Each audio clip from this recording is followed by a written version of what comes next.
നമസ്കാരം. രാജീവ് ചന്ദ്രശേഖറും കെ സുരേന്ദ്രനും ബി.ജെ.പിയുടെ സംസ്ഥാന പ്രസിഡന്റായിരുന്ന കാലത്ത് കെ സുരേന്ദ്രനെതിരെ വലിയ ആരോപണങ്ങളും വിമർശനങ്ങളും ട്രോളുകളുമൊക്കെ വ്യാപകമായി വന്നതാണ്. അതിൻ്റെ പിന്നാലെ കെ സുരേന്ദ്രൻ മാറി ഇപ്പോൾ രാജീവ് ചന്ദ്രശേഖർ സംസ്ഥാന പ്രസിഡന്റായിരിക്കുകയാണ്. കെ സുരേന്ദ്രൻ ആണ് മെച്ചപ്പെട്ട ആൾ എന്നുള്ള വ്യാപകമായ നിരീക്ഷണങ്ങൾ ഇപ്പോൾ വരികയാണ്. സുരേന്ദ്രൻ രാജീവ് ചന്ദ്രശേഖറേക്കാൾ എത്ര നല്ല മനുഷ്യനാണ്, എത്ര നല്ല കാര്യങ്ങൾ അദ്ദേഹം പറയുന്നു, ഇത്രയും വിഡ്ഢിത്തങ്ങൾ അദ്ദേഹം പറയുന്നില്ലല്ലോ എന്നൊക്കെയുള്ള ചോദ്യങ്ങൾ, സംശയങ്ങൾ, നിരീക്ഷണങ്ങളൊക്കെ വരികയാണ്. അപ്പോൾ നിങ്ങൾ വിചാരിക്കും എന്താണ് ഇങ്ങനെ ട്രോളൊക്കെ വരുന്നത്, ഈ മട്ടിലുള്ള നിരീക്ഷണങ്ങൾ സോഷ്യൽ മീഡിയയിൽ വരുന്നത് എന്ന് നിങ്ങൾ വിചാരിക്കും. ചിലരൊക്കെ കാര്യം മനസ്സിലാക്കിയിട്ടുണ്ടാവും. എന്താണ് രാജീവ് ചന്ദ്രശേഖർ, എന്താണ് അദ്ദേഹത്തിൻ്റെ വലിയ ഇപ്പോൾ പലരും വാഴ്ത്തുന്നത് പോലെ വലിയ ടെക്നോക്രാറ്റ് ഭീമൻ എന്നൊക്കെയാണല്ലോ പറയുന്നത്. വലിയ വിദ്യാഭ്യാസ വിചക്ഷണൻ, ഇയാളെ പോലെയുള്ള ആളാണ് ഇവിടെ ഭരണത്തിൻ്റെ നേതൃത്വത്തിൽ വരേണ്ടത് എന്നൊക്കെ അദ്ദേഹത്തിൻ്റെ ആരാധകർ വാഴ്ത്തിപ്പാടുന്നത് നമ്മൾ കണ്ടുകൊണ്ടിരിക്കുകയാണ്. എന്നാൽ എന്താണ് രാജീവ് ചന്ദ്രശേഖരൻ്റെ നിരീക്ഷണങ്ങൾ, നാട്ടിനെക്കുറിച്ചുള്ള നിരീക്ഷണങ്ങൾ എന്ന് വലിയ ചർച്ച നടക്കുന്നുണ്ട്. അദ്ദേഹം പറഞ്ഞ ഒന്ന് രണ്ട് കാര്യങ്ങളാണ് പ്രധാനമായി ഈ തരത്തിൽ ചർച്ച ചെയ്യാൻ കാരണമാവുന്നത്. അതിൽ ഒന്നാമത്തെ കാര്യം കേരളത്തിൻ്റെ ശിശു മരണനിരക്കുമായി ബന്ധപ്പെട്ട ഒരു കാര്യമാണ്. ഇന്ത്യയിലെ ബി.ജെ.പിയുടെ തന്നെ കേന്ദ്ര സർക്കാരിൻ്റെ ഏജൻസികളുടെ കണക്ക് പ്രകാരം ശിശു മരണനിരക്കിൽ ഇന്ത്യ അമേരിക്കയേക്കാൾ മെച്ചപ്പെട്ട അവസ്ഥയിലാണ്. അതിനോട് മത്സരിക്കാവുന്ന തരത്തിലുള്ള ബെറ്ററായ ഹെൽത്ത് സിസ്റ്റം നിലവിലുള്ള ഒരു സംസ്ഥാനമാണ്. ഈ കാര്യം വലിയ തോതിൽ ചർച്ച ചെയ്യപ്പെടുന്നുണ്ട്. അതിൻ്റെ തുടക്കത്തിൽ ഈ തെരഞ്ഞെടുപ്പ് പ്രചരണത്തിൻ്റെയൊക്കെ ഭാഗമായിട്ടും കൂടി അത് ചർച്ച ചെയ്യപ്പെടുന്നുണ്ട് എന്നുള്ള യാഥാർത്ഥ്യം നമ്മുടെ മുമ്പിലുണ്ട്. അതിനെ ഖണ്ഡിക്കാൻ രാജീവ് ചന്ദ്രശേഖർ പറഞ്ഞൊരു വാദമാണ് പ്രധാനമായി അദ്ദേഹത്തിൻ്റെ ഉള്ളിലിരിപ്പ് വ്യക്തമാക്കിയത്. ജോൺ ബ്രിട്ടാസ് ഒരു ഇംഗ്ലീഷ് മാധ്യമത്തിന് നൽകിയ അഭിമുഖത്തിൽ പറഞ്ഞ ഒരു കാര്യമാണ് ശിശു മരണനിരക്കിൽ കേരളത്തിൻ്റെ സ്ഥിതി. അത് ഗുജറാത്തിനേക്കാളും യു.പിയേക്കാളും മറ്റേത് സംസ്ഥാനത്തേക്കാളും ബെറ്ററാണ് എന്ന് മാത്രമല്ല വികസിത രാജ്യങ്ങളോട് കിടപിടിക്കുന്നതാണ് എന്നുള്ളതാണ്. ഇതിനെ കൗണ്ടർ ചെയ്യാൻ രാജീവ് ചന്ദ്രശേഖർ പറഞ്ഞ കാര്യമാണ് വിചിത്രം. അദ്ദേഹം പറയുന്നത് ഇത് ഇവിടുന്ന് യുവാക്കളൊക്കെ വിദേശത്ത് പോവുകയാണ്, കുട്ടികൾ ഉണ്ടാക്കേണ്ട ആളൊക്കെ വിദേശത്ത് പോയി കഴിഞ്ഞാൽ ഇവിടെ കുട്ടികൾ ഉണ്ടാവില്ലോ, കുട്ടികൾ ഉണ്ടായാലല്ലോ മരിക്കുക, അതുകൊണ്ടാണ് ശിശു മരണമൊക്കെ ഇല്ലാത്തത് എന്ന വിചിത്രമായ വാദമാണ് രാജീവ് ചന്ദ്രശേഖർ ഉന്നയിച്ചത്. അതുമായി ബന്ധപ്പെട്ട വാദവും പ്രതിവാദങ്ങളും നമുക്കൊന്ന് പരിശോധിക്കാമെന്ന് വെച്ചിട്ടാണ് ഈ വീഡിയോയിലൂടെ വന്നത്. ആദ്യം രാജീവ് ചന്ദ്രശേഖർ പറഞ്ഞത് എന്താണ് എന്ന് കേൾക്കാം. നമ്മളുടെ സ്ഥിതി എന്താണെന്ന് ഞാൻ പേര് പറയുന്നില്ല. ഒരു രാഷ്ട്രീയക്കാരൻ ഇന്നലെ ഞാൻ ഒരു പോഡ്കാസ്റ്റിലാണ്, അയാള് വളരെ അഭിമാനത്തോട് പറയാണ് ഇൻഫന്റ് മോർട്ടാലിറ്റി റേറ്റ് കേരളത്തിൽ ഏറ്റവും കമ്മിയാണ്. നല്ലതാണ്. പക്ഷെ അതിന്റെ അണ്ടർലൈൻ ഫാക്ടർ ഒന്നും നമ്മൾ മനസ്സിലാക്കിയിട്ടുണ്ടോ? ഏറ്റവും കൂടുതൽ യൂത്ത് മൈഗ്രേഷൻ കേരളത്തിൽ നിന്നാണ്. അപ്പൊ യൂത്ത് അല്ലേ കുട്ടികളുണ്ടാക്കുന്നത്? അപ്പൊ കുട്ടികളുണ്ടാക്കുന്ന യൂത്ത് ഇവിടെ മൈഗ്രേറ്റ് ചെയ്യുകയാണെങ്കിൽ പിന്നെ ഇൻഫന്റ് മോർട്ടാലിറ്റി കമ്മിയാവില്ലേ? അപ്പൊ ഇത് അല്ല, ഒരു ഔട്ട് ഓഫ് കോണ്ടെക്സ്റ്റ് ഇൻഡെക്സ് എടുത്തിട്ട് നമ്മൾ അസസ് ചെയ്യുന്നത് കറക്റ്റ് അല്ല. നമ്മളിപ്പോ അത് ആരാണെങ്കിലും ഇത് രാഷ്ട്രീയ പ്രസിഡന്റ് കൂടെ നോക്കേണ്ട ആവശ്യമില്ല. നമ്മുടെ കുട്ടികൾ ഇന്ന് പഠിക്കാനും തൊഴിലവസരങ്ങൾക്ക് വേണ്ടിയിട്ടും സ്റ്റാർട്ടപ്പും ഓൺട്രപ്രണർഷിപ്പിനും ഇവിടുന്ന് പുറത്തു പോകുന്നു. ഇതാണ് സ്ഥിതി. അതായത് ശിശുമരണ നിരക്ക് കുറയാൻ കാരണം യുവാക്കളൊക്കെ വിദേശത്ത് പോകുന്നത് കൊണ്ടാണ്. അവർ കുഞ്ഞുങ്ങളെ ഉണ്ടാക്കുന്നത് അവിടെയാണല്ലോ, അതുകൊണ്ട് ഇവിടെ കുഞ്ഞുങ്ങൾ ഉണ്ടാകുന്നില്ല, അപ്പം പിന്നെ ശിശുമരണ നിരക്ക് ഉണ്ടാകില്ലല്ലോ എന്നാണ് അദ്ദേഹം പറയുന്നത്. പണ്ടൊരിക്കൽ ഈ പെട്രോൾ വില വർധനവിനെ കുറിച്ചിട്ടുള്ള നമ്മുടെ വി മുരളീധരൻ കേന്ദ്രമന്ത്രിയായിരുന്ന കാലത്തെ ഒരു ആഖ്യാനം ഉണ്ടായിരുന്നു. അത് ഗംഭീരാഖ്യാനായിരുന്നു. അതിപ്പോൾ നിങ്ങൾക്കും അറിയായിരിക്കും. അവിടെ കുറയുമ്പോൾ ഇവിടെ കൂടുന്നു, ഇവിടെ കൂടുമ്പോൾ അവിടെ കുറയുന്നു, ആകപ്പാടെ നമുക്ക് കുറവാണല്ലോ എന്ന മട്ടിൽ അദ്ദേഹം നടത്തിയ പ്രതികരണം ചരിത്ര പ്രസിദ്ധമാണ്. അല്ല, ലോജിക്കലൊന്നുമില്ല. അന്താരാഷ്ട്ര വിപണിയിൽ കുറയുമ്പോൾ ആ അന്താരാഷ്ട്ര വിപണിയിലെ കുറവിൻ്റെ ഒരംശമാണ് കൂട്ടുന്നത്.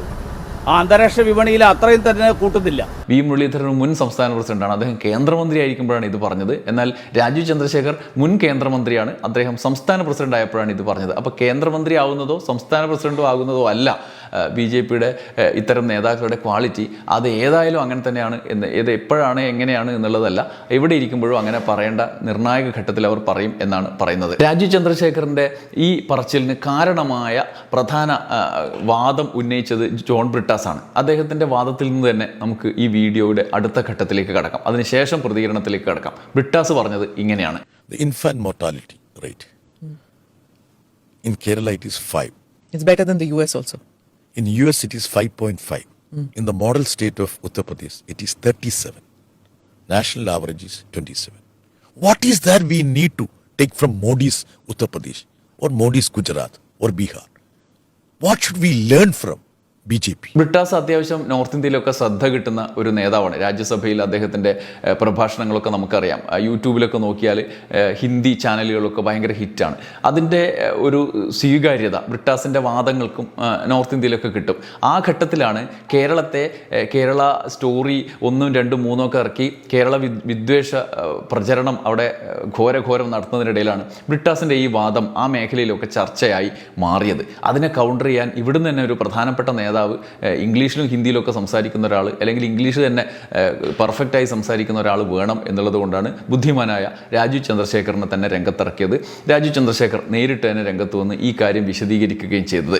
അദ്ദേഹത്തിൻ്റെ വിശദീകരണം പക്ഷേ മറ്റൊരു തരത്തിലായി പോയത് കൊണ്ട് ആരും BJP-ക്കാരെ കുറ്റം പറഞ്ഞൊന്നും കാര്യമില്ല. നേതാവ് ഇങ്ങനെ ആയി പോയത് കൊണ്ടാണ്. എന്തായാലും രാജീവ് ചന്ദ്രശേഖർ ശിശുമരണ നിരക്കിന് പറഞ്ഞ കാരണം കേരളത്തിൽ വലിയ ചർച്ചയായി.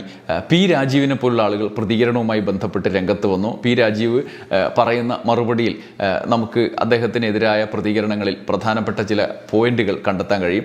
രാജീവിൻ്റെ പ്രതികരണം ആരംഭിക്കുന്നത് തന്നെ കേരളത്തിലെ ആരോഗ്യ മേഖലയിലെ OP ടിക്കറ്റുമായി ബന്ധപ്പെട്ട് കഴിഞ്ഞ ദിവസം പുറത്തു വന്ന കണക്കിന് എതിരായ പ്രചരണവുമായി ബന്ധപ്പെടുത്തിയാണ്. രാജീവിൻ്റെ പ്രതികരണത്തിൻ്റെ ആദ്യ ഭാഗം ഇങ്ങനെയാണ്. 11 കോടിയാണ് ഒരു വർഷം OP. ഇപ്പം നമ്മുടെ നാട്ടിലെ വാട്സപ്പ് യൂണിവേഴ്സിറ്റിക്കാർ നാളെ പറയാനിടയുള്ളത് 3 കോടി കൂടുതലല്ലേ കേരളത്തിൽ ജനസംഖ്യയുള്ളൂ, പിന്നെ എങ്ങനെയാ 11 കോടി OP വന്നതെന്നായിരിക്കും അടുത്ത പ്രചാരവേല വരാനിടയുള്ളത്. ഈ 3 കോടി ജനങ്ങൾ ഒരു വർഷം പലതവണ OP-യിൽ വരുന്നതാണ് ഈ 11 കോടി. അതായത് OP ടിക്കറ്റിൻ്റെ കണക്ക് പുറത്തു വന്നിരുന്നു. സംസ്ഥാനത്തെ ജനത ഏറ്റവും കൂടുതൽ ആശ്രയിക്കുന്നത് സംസ്ഥാന സർക്കാരിൻ്റെ കീഴിലുള്ള ആരോഗ്യ കേന്ദ്രങ്ങളെയാണ്. അത് health centre, primary health centre, family health centre, ഇവിടെയൊക്കെ ആളുകൾ സന്ദർശിക്കുന്നതിൻ്റെ കണക്കാണ്. ഒരു വർഷം ഇത്ര കോടി എന്നാണ്. അതുകൊണ്ട് ഇത്ര ഒക്കെ കോടി ജനങ്ങളുണ്ടോ, ആകെ 3.5 കോടിയല്ലേ ഉള്ളൂ എന്ന് ചോദിക്കുന്ന ആളുകൾ രാജീവ് ചന്ദ്രശേഖറിൻ്റെ ശിഷ്യന്മാരായിട്ടുണ്ട്. അത് അങ്ങനെയല്ല, ഒരാൾ തന്നെ 3 തവണ ഗവൺമെൻറ് ആശുപത്രിയിൽ പോകുമ്പോഴാണ്. ഇപ്പോൾ എനിക്ക് ഒരു ദിവസം പനി വന്നു, വേറൊരു ദിവസം വേറൊരു പനി വന്നു, അങ്ങനെ ഒരു വർഷം 1-ലധികം തവണ പനി വരില്ല. അപ്പം നമ്മൾ കൂടുതൽ തവണ ആശ്രയിക്കുന്നു എന്ന മട്ടിലാണ് അത്രയും കോടി കണക്ക് വരുന്നത് എന്നാണ് രാജീവ് പറയുന്നത്. അതിൻ്റെ പിന്നാലെ അദ്ദേഹം രാജീവ് ചന്ദ്രശേഖർ പറഞ്ഞ ആ പ്രധാന കാര്യം കുഞ്ഞുങ്ങളുടെ മരണനിരക്ക് അല്ലെങ്കിൽ ശിശു മരണനിരക്കുമായി ബന്ധപ്പെട്ട കാര്യത്തിലുള്ള വിശദീകരണവും രാജീവ് പറയുന്നുണ്ട്. വളരെ കൗതുകകരമായൊരു വീഡിയോ കാണുകയുണ്ടായി. ഞാൻ ഒന്നുകൂടി നോക്കിയത് AI ആണോ അതോ റിയൽ ആണോ നോക്കിയതിൻ്റെ റിയലാണ്. കേരളത്തിലെ ഒരു കേന്ദ്രമന്ത്രിയായിരുന്നയാൾ, വളരെ എഡ്യൂക്കേറ്റഡ് ആയിട്ടുള്ള ഒരാൾ, അദ്ദേഹം പറയുകയാണ്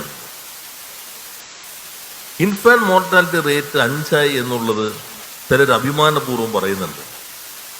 എന്താ അതിന് കാരണം? അതിന് കാരണം ഈ കുട്ടികൾ, അത് ചെറുപ്പക്കാരാണല്ലോ കുഞ്ഞുങ്ങളെ ഉൽപ്പാദിപ്പിക്കുന്നത്, അവരെല്ലാം വിദേശത്തേക്ക് പോവാണ്. ഏറ്റവും കൂടുതൽ ചെറുപ്പക്കാർ കേരളത്തിൽ നിന്ന് വിദേശത്തേക്ക് പോകുന്നു. അപ്പോൾ ആ കോണ്ടെക്സ്റ്റിൽ നോക്കുമ്പോൾ സ്വാഭാവികമായിട്ട് ഇൻഫന്റ് മോർട്ടാലിറ്റി റേറ്റ് കുറയില്ലേ? നമ്മളിങ്ങനെ അന്തം വിട്ടിരുന്നു. വളരെ എഡ്യൂക്കേറ്റഡ് ആയിട്ടുള്ള കേന്ദ്രമന്ത്രിയായിരുന്ന, ടെക്നോളജിയൊക്കെ നന്നായി ഉപയോഗിക്കുന്ന ഒരു പ്രമുഖ ദേശീയ രാഷ്ട്രീയ നേതാവാണ് ഇത് പറയുന്നത്. 1000 കുഞ്ഞുങ്ങൾ ജനിക്കുമ്പോൾ അതിൽ മരണപ്പെടുന്ന കുഞ്ഞുങ്ങളുടെ എണ്ണമാണ് ഇൻഫാന്റ് മോർട്ടാലിറ്റി റേറ്റ് എന്നുള്ളത് നമ്മുടെ സ്കൂളിൽ പഠിക്കുന്ന കുട്ടികൾക്ക് വരറിയാം. അതാണ് ഈ 5-ൽ നിൽക്കുന്നത്. ഇനി ഇതിനെല്ലാം കാരണമായ ജോൺ ബ്രിട്ടാസിൻ്റെ ഒരു മറുപടി ഉണ്ട്. ബ്രിട്ടാസ് ഫേസ്ബുക്കിൽ ഇത് സംബന്ധിച്ച് അദ്ദേഹത്തിനുള്ള മറുപടി കുറിച്ചു. അതിങ്ങനെയാണ്: പ്രിയപ്പെട്ട രാജീവ് ചന്ദ്രശേഖർ, എന്തൊരു വിപ്ലവകരമായ കണ്ടുപിടുത്തം! ശിശുമരണ നിരക്കിനെ യുവാക്കളുടെ കുടിയേറ്റവുമായി നേരിട്ട് ബന്ധിപ്പിച്ച നിങ്ങളുടെ പ്രതിഭ സമ്മതിച്ചു തരണമല്ലോ. പോഡ്കാസ്റ്റിലെ എൻ്റെ പരാമർശങ്ങളെ അടിസ്ഥാനമാക്കിയാണ് നിങ്ങൾ സംസാരിച്ചത് എന്ന് എനിക്കറിയാം. പക്ഷേ അതിൽ നിന്ന് ഇത്രയും ഗഹനമായൊരു ഉൾക്കാഴ്ച നിങ്ങൾ ചമച്ചെടുക്കുമെന്ന് ഞാൻ സ്വപ്നത്തിൽ പോലും കരുതിയില്ല. ഇതേ ബുദ്ധിശക്തിയുമായി സംസ്ഥാന BJP നിങ്ങൾ നയിക്കുന്നത് തുടരുക. നിങ്ങളുടെ വാക്കുകൾ കേട്ട് BJPയുടെ അണികൾ ആശയക്കുഴപ്പത്തിലാകാതിരിക്കാൻ ചില പ്രത്യേക കാര്യങ്ങൾ വ്യക്തമാക്കാം.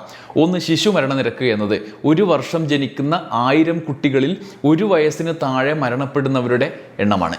ഇത് ഒരു സമൂഹത്തിൻ്റെ ആരോഗ്യ നിലവാരം, സാമൂഹിക സാമ്പത്തിക അവസ്ഥകൾ, പോഷകാഹാര ലഭ്യത, ശുചിത്വം, മാതൃസംരക്ഷണം, ആരോഗ്യ അടിസ്ഥാന സൗകര്യങ്ങൾ എന്നിവയെ അളക്കുന്ന ആഗോള സൂചികയാണ്. അല്ലാതെ വിദ്യാഭ്യാസത്തിനോ ജോലിക്കോ വേണ്ടി യുവാക്കൾ നാടുവിടുന്നതുമായി ഇതിനൊരു ബന്ധവുമില്ല. ചുരുക്കത്തിലൊരു നാടിൻ്റെ യഥാർത്ഥ വികസനത്തിൻ്റെ അടയാളമാണ് ശിശുമരണ നിരക്ക്. യഥാർത്ഥ കണക്കുകൾ ഒന്ന് പരിശോധിക്കാം. കേരളം 1000 കുട്ടികളിൽ 5 മരണം. അമേരിക്കയെ പോലുള്ള വികസിത രാജ്യങ്ങളെക്കാൾ മെച്ചപ്പെട്ട നിലവാരമാണ്. US ഇത് 5.6 ആണ്. നിങ്ങളുടെ മാതൃകാ സംസ്ഥാനം ഗുജറാത്ത് 1000-ൽ 20 മരണം. യോഗിജി ഭരിക്കുന്ന ഉത്തർപ്രദേശിൽ 1000-ൽ 37 മരണം. ദേശീയ ശരാശരി 1000 കുട്ടികൾ ജനിക്കുമ്പോൾ 25 മരണം. പൊതുജനാരോഗ്യ മേഖലയിലെ ഭരണ മികവിൻ്റെ തെളിവാണ് ഈ കണക്കുകൾ എന്നാണ് ബ്രിട്ടാസ് പറയുന്നത്. അതായത് കേരളത്തിൽ 1000-ൽ 5 പേരാണ് മരിക്കുന്നത്, എന്നാൽ ദേശീയ ശരാശരി 1000-ൽ 25 രാജ്യത്തിനായുള്ള മോഡലുകളെക്കുറിച്ച് ചർച്ച ചെയ്യുമ്പോൾ ചിന്തിക്കാൻ ഇത്രയും കാര്യങ്ങൾ മതിയല്ലോ എന്നാണ് ബ്രിട്ടാസ് പറയുന്നത്. ബ്രിട്ടാസിൻ്റെ ഈ പ്രതികരണം, രാജീവ് ചന്ദ്രശേഖറിൻ്റെ മറുപടി, അതിനുശേഷം കേരളത്തിൽ ഉയർന്നു വരുന്ന ചർച്ച, ഇത് ഒരർത്ഥത്തിൽ തെരഞ്ഞെടുപ്പ് പ്രചരണത്തിന് CPM ആഗ്രഹിക്കുന്ന ഒരു ഗംഭീരമായ തുടക്കമായി മാറി എന്നുള്ളത് യാഥാർത്ഥ്യമാണ്. രാജീവ് ചന്ദ്രശേഖർ ഇതിനെ നിഷ്പ്രഭമാക്കാനുള്ള ശ്രമമാണ് തൻ്റെ വാദത്തിലൂടെ മുന്നോട്ട് വച്ചത് എങ്കിലും അത് ചർച്ചയിലേക്ക് വരികയും അദ്ദേഹം പറഞ്ഞ വി മുരളീധരൻ്റെ പെട്രോൾ വിലവർധന മോഡൽ പ്രസ്താവനയായി ചരിത്രത്തിൽ മാറുകയും ചെയ്തിരിക്കുന്നു എന്നുള്ളതാണ് യാഥാർത്ഥ്യം. ഇതിനോട് ചേർത്ത് വയ്ക്കേണ്ട മറ്റൊരു കാര്യം കൂടി അദ്ദേഹം ഡൽഹിയിലോ വേറെ എവിടെയോ പോയിട്ട് ഇംഗ്ലീഷിൽ പറഞ്ഞിട്ടുണ്ട്. അത് ഇപ്പോൾ ഈ കേരള സ്റ്റോറി ബേസ് ആയിട്ടുള്ള വിദ്വേഷ പ്രചരണം കനക്കുന്ന ഘട്ടത്തിൽ അതിന് കൗണ്ടറായി വരുന്ന മറ്റൊരു വാദമായിരുന്നു വയനാട്ടിലെ ഉരുൾപൊട്ടൽ ബാധിച്ച മനുഷ്യർക്കുള്ള അതിജീവനത്തിൻ്റെ ടൗൺഷിപ്പിൻ്റെ ഉദ്ഘാടനം. ദേശീയതലത്തിൽ പ്രളയവും ഉരുൾപൊട്ടലുകളും ഒക്കെ ഉണ്ടാകുമ്പോൾ മനുഷ്യരെ ആരും താമസിക്കാത്ത വല്ല കുന്നിൻ്റെ മേലെയോ പാറക്കൊക്കെ കൊണ്ടുപോയി താമസിപ്പിച്ച് നിങ്ങൾ ഇവിടുന്ന് എങ്ങനെയെങ്കിലും ജീവിച്ചോ എന്ന് പറയുന്ന ഭരണരീതിയിൽ നിന്ന് വ്യത്യസ്തമായി കേരളത്തിൻ്റെ അത് സർക്കാരിൻ്റെ നേതൃത്വത്തിൽ നടന്നു എന്നുള്ളതിനപ്പുറത്ത് ജനങ്ങളുടെ കൂട്ടായ്മ അതിൽ പ്രകടമാണ്. അത് CPMൻ്റെയോ അല്ലെങ്കിൽ ഏതെങ്കിലും പാർട്ടിയുടെയോ നേട്ടത്തിനപ്പുറത്തേക്കുള്ള ഒരു പ്രകടന മികവ് അതിലുണ്ട്. മനുഷ്യർ ഒന്നാകെ നിന്നു, അതിനൊരു നല്ല നേതൃത്വവും ഉണ്ടായി എന്നുള്ള യാഥാർത്ഥ്യം നിലനിൽക്കുമ്പോൾ തന്നെ മനുഷ്യരുടെ ഒരുമയാണ് അവിടെ പ്രധാനമായി വന്നത്. അത് ഈ കേരള സ്റ്റോറി പോലുള്ള വിദ്വേഷ സിനിമകൾക്ക് മേലെ പ്രതിഷ്ഠിക്കാവുന്ന തരത്തിലുള്ള ഒരു കാര്യമായി നമ്മുടെ മുമ്പിൽ വന്നു. ജാതിയോ മതമോ വർഗമോ വേറെ ഒരു വ്യത്യാസമോ ഇല്ലാതെ ആളുകളെ കൂട്ടമായി അവരുടെ ജീവിതത്തിൻ്റെ നിലവാരത്തെ ഉയർത്തിക്കൊണ്ട് അവശേഷിക്കുന്ന മനുഷ്യരെ അതിനെ അതിജീവിക്കാവുന്ന, നഷ്ടപ്പെട്ട വേദനയുടെ മുകളിൽ പ്രതിഷ്ഠിക്കാവുന്ന തരത്തിലൊരു ആഹ്ലാദം അവിടെ നൽകി എന്നുള്ള യാഥാർത്ഥ്യമുണ്ട്. അതിനെ കൗണ്ടർ ചെയ്യാൻ വേണ്ടി രാജീവ് ചന്ദ്രശേഖർ പറഞ്ഞൊരു വർത്താനമുണ്ട്, അത് നിങ്ങൾ കേൾക്കുക തന്നെ വേണം. ഇത് ഈ എലക്ഷൻ പൊളിറ്റിക്സ് ആണ് എന്നാണ് മൂപ്പര് പറയുന്നത്. എലക്ഷൻ പൊളിറ്റിക്സിനെ കുറിച്ച് വയനാട് ടൗൺഷിപ്പിൻ്റെ ഒരു ജനങ്ങൾക്ക് സമർപ്പിച്ച ആദ്യഘട്ട ടൗൺഷിപ്പിൻ്റെ ഭാഗത്തെ അദ്ദേഹം സമീപിച്ചത് ഇങ്ങനെയാണ്. I'm glad that he is finally handed over the township. The Wayanad tragedy happened many years ago. He made people wait all these years, and he has reduced what should be a normal function of the government helping those in distress into an electoral political gimmick. We all know why he is doing it yesterday. He could have done this 6 months ago. He could have done it 1 year ago. He need not have had people suffer for those 1.5 years, 2 years. But he wanted to get political mileage, election mileage, and he waited till 30 days before the election and instead allowed people to suffer without homes all this while. So look, it is very, very, very strange kind of politics that the Congress and the CPM both do. They want to exploit people's suffering. They don't want to solve people's suffering. Their intention is only to use people's sufferings for their political gains.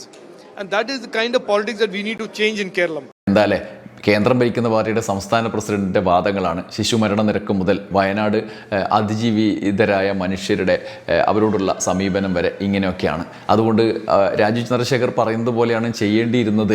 വയനാട്ടിലെ ജനങ്ങളെ പുനരധിവസിപ്പിക്കാതിരിക്കുക എന്നുള്ളത് മട്ടിലേക്കാണ്. കാരണം ഇത് തെരഞ്ഞെടുപ്പിൽ കുഴപ്പമുണ്ടാക്കാൻ വേണ്ടിയിട്ട് ഇവർ ചെയ്യുന്നതാണ്. അങ്ങനെയൊന്നും ചെയ്യാൻ പാടില്ല. അവരെ ഏതെങ്കിലും മൂലക്കം കൊണ്ട് ഒഴിവാക്കിയാൽ മതി എന്നുള്ളതാണ് ഇതിൻ്റെ മറ്റൊരു ആഖ്യാനം. ദേശീയ തലത്തിൽ നോർത്ത് ഇന്ത്യയിലൊക്കെ ഇത്തരത്തിലുള്ള ദുരന്തത്തിനിരയാകുന്ന ആളുകൾ എങ്ങനെ പുനരധിവസിപ്പിക്കപ്പെടുന്നു എന്നുള്ള വാർത്തകൾ നമ്മൾ നിരന്തരം കാണുന്ന സാഹചര്യത്തിൽ പ്രത്യേകിച്ചും.